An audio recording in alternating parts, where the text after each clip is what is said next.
최근 한국 문화가 전 세계적으로 큰 인기를 끌면서 덩달아 한국어 그리고 한글까지도 세계 곳곳에서 발견되고 있습니다. 글자가 없는 원시 부족에게는 한글을 보급해 그들의 언어를 기록할 수 있게 하고, 많은 헐리우드 배우들은 아무 의미 없이 단순히 한글 디자인이 예쁘다는 이유로 한글로 프린팅된 옷을 입습니다. 저스틴 비버를 포함한 일부 헐리우드 배우들은 몸에다 한글 문신을 새겨 한글을 나름의 방식으로 즐기기도 합니다. 그런데 여기 한글 사용에 나쁜 예와 좋은 예가 있습니다.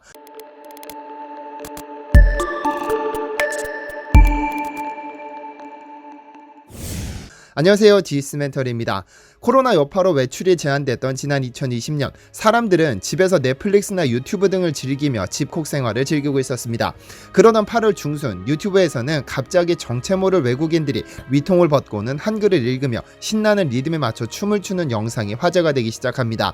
원시부족인 듯한 그들은 잘 알지도 못하는 한글을 읽으며 춤추는 것으로 큰 화제를 몰고 왔고, 해당 채널이 거의 모든 영상은 빠르게 추천 영상 탭을 장악해갔죠. 본 영상을 제작한 주인공은 팀 아짐키아라는 방글라데시 채널입니다. 이 채널의 콘텐츠는 단순합니다. 의뢰인이 부탁한 문구를 방글라데시 원시부족들이 어눌한 발음으로 읽어주고 신나게 리듬에 맞춰 춤을 추며 끝납니다. 생일 축하해와 같은 축하 문구부터 소연아 채소 먹자, 기어나 대머리 깎아라 등등 단순한 한국어 문구를 방글라데시 현지인들이 읽어주는 것이 전부입니다. 그런데 이렇게 독특한 컨셉이 큰 인기를 끌면서 그가 제작한 영상들은 일주일도 되지 않아 100만을 훌쩍 넘어섰죠. 아마 이 채널의 운영자는 이런 생각이었을 것입니다. 전 세계 모든 이들이 보는 유튜브에서 자신의 연인 또는 친구에게 재미삼아 보내는 문구가 보여지는 것만으로도 추억거리가 될 수 있다고 말이죠. 이 영상 제작은 한국 돈 17,000원과 문구를 보내주면 원시부족이 읽어주는 일종의 공개 전광판이었던 셈입니다. 이 채널이 한국인들에게 큰 호응을 얻은 건 독도는 우리 땅 편이 올라오면서 시작됐습니다. 한 의뢰인이 독도는 우리 땅을 읽어달라고 의뢰했고, 원주민들은 이를 반복해서 읽고 신나게 춤추기 시작했죠. 이 영상 덕분에 4만 명 이상의 구독자가 증가했다고 하는데요. 그런데 언뜻 웃고 넘길 수 있는 이러한 영상이 불편한 이들도 존재합니다. 영상 속 복장과 행동이 마치 문명과는 동떨어진 밀림 속 원주민을 영상케 하는 만큼 이들을 구경거리, 웃음거리로 취급하는 건 자칫 인간을 웃음거리로 전락하게 만든다는 것이죠. 이로 인해 영상의 배경으로 등장하는 방글라데시에 대한 왜곡된 이미지를 심어줄 수 있어 이게 바로 자본주의 폭력이라는 자주 섞인 비난도 쏟아집니다. 전문가들은 이 영상이 의도와는 달리 그들을 다른 사람으로 구분짓고 웃음거리로 삼아도 괜찮은 사람들로 만들 수 있다는 우려를 내비치기도 했습니다. 전혀 한글을 모를 것 같은 이들이 한글을 읽고 누군가에게 메시지를 전달한다는 것은 한글과 한국어를 모국어로 쓰는 한국인들에게는 한글의 세계화가 바로 이런 것이라며 재미있는 소재일지도 모릅니다. 그러나 어떤 의미인지 모른 채 앵무새처럼 따라하고 누군가의 비웃음을 사는 것이 과연 한글을 창제하신 세종대왕님의 깊은 뜻인지는 모르겠습니다. 환청이 들립니다. 모든 사람이 내 눈을 보고 똑같은 얼굴로 똑같은 말만 합니다. 이 증상은 전 세계 50개국 곳곳에서 발생 중인 PTSD라는 신종병인데요. 외상후 스트레스 장애를 뜻하는 PTSD가 변형된 BTSD를 겪는 사람들은 한정되어 있습니다. 바로 전 세계 50개국 맥도날드 직원들입니다. 맥도날드는 코로나로 하락한 전 세계 매출을 끌어올리고자 BTS와 함께 역대급 콜라보레이션을 진행해 BTS 세트를 출시했는데요. 그런데 버터라는 신곡으로 빌보드 싱글 차트 5주 연속 1위를 달성한 BTS와 시너지 효과가 생기면서 어마어마한 판매량을 기록했습니다. 모든 직원들은 하루 종일 더 BTS 세트를 귀에 피가 날 정도로 들었고 홍수같이 밀려드는 고객들을 상대했습니다. 이후 SNS를 중심으로 맥도날드 아르바이트 사연이 올라오기 시작하면서 이제껏 해본 알바 중 가장 극한 알바라든지 우리 알바생들이 미쳐간다 등등 재미있는 반응을 보였습니다. 외상후 스트레스 장애 PTSD와 BTSD가 절묘하게 맞아떨어졌죠. 이런 반응을 예상하기라도 한 것일까요? 맥도날드는 BTS 세트가 판매되는 동안 직원들에게는 한글자음이 프린팅된 옷을 제작해 유니폼으로 입도록 하면서 BTS 세트를 구매하는 고객뿐 아니라 맥도날드를 방문하는 모든 사람들이 한글을 영접했습니다. 그리고 유니폼이 너무 멋지다 등의 반응이 줄을 잃었습니다. 그야말로 의도치 않은 작은 한글의 세계화가 진행된 것입니다. 한글 사용의 좋은 예라고 볼 수 있겠죠. 이렇게 세계인들의 많은 관심을 받는 한글을 좀 더 자세히 알아볼까요?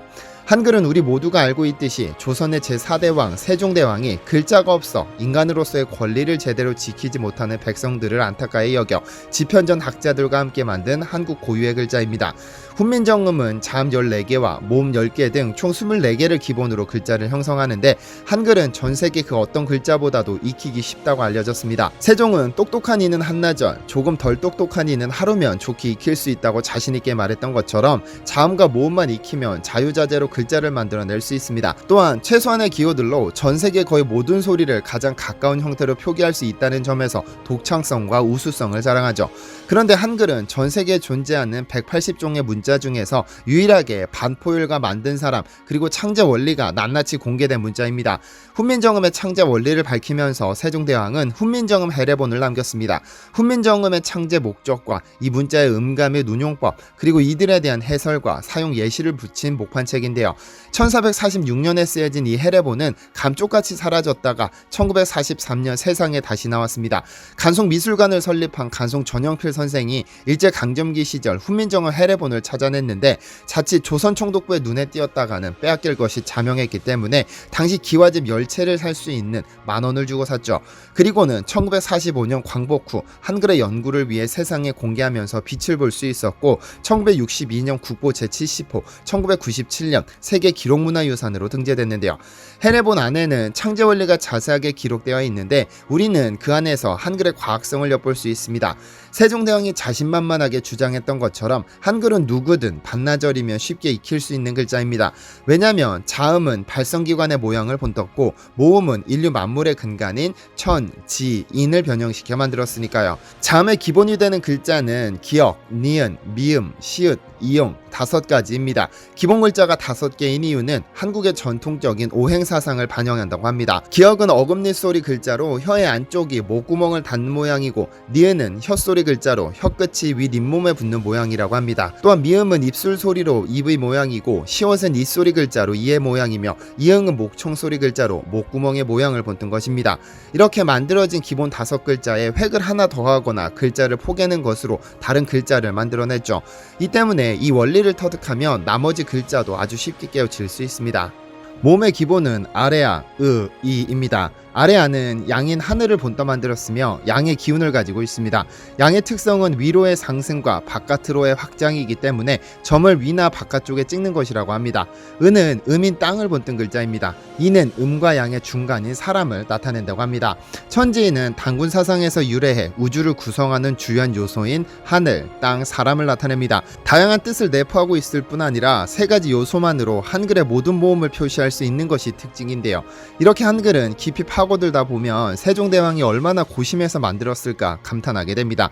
이런 과학적이고 쉽게 배울 수 있는 덕분에 세계인들의 극찬을 받기도 했는데요. 노벨문학상 수상자이자 인권운동가인 대지의 작가 펄벅은 세계에서 가장 단순한 글자이자 가장 훌륭한 글자라며 소설 더 리빙 리드의 서문에서 밝히기도 했고 미국의 언어학자인 로버트 램지 메릴랜드대 교수는 세계에서 한글보다 뛰어난 문자는 없다. 세계의 알파벳이라며 우수성을 지켜 올렸습니다.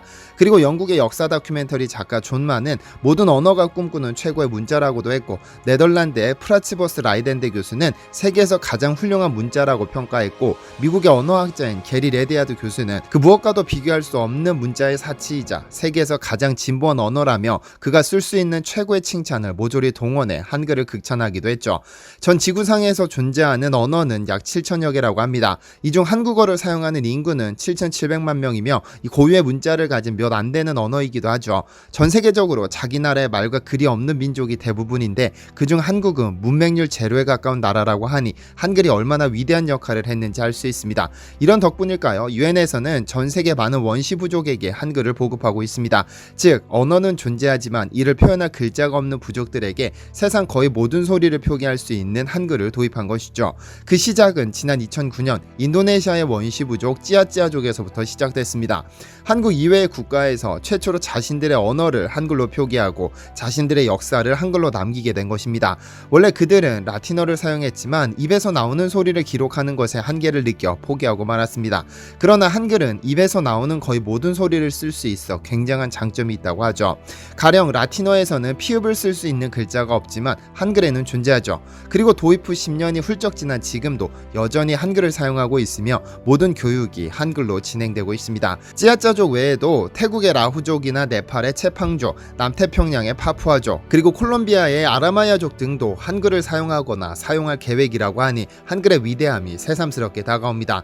이제 한글은 한류의 바람을 타고 전 세계 곳곳으로 더 확산될 것은 자명한 일입니다. 우리 한 명 한 명이 쓰는 언어는 그들에게는 배울거리가 되고 소중한 예문이 됩니다. 한글의 세계화를 위해서라도, 한국의 국가 이미지를 제고한다는 차원에서라도 우리 모두가 슬기로운 한글 생활을 해야 하지 않을까요? 시청해주셔서 감사합니다.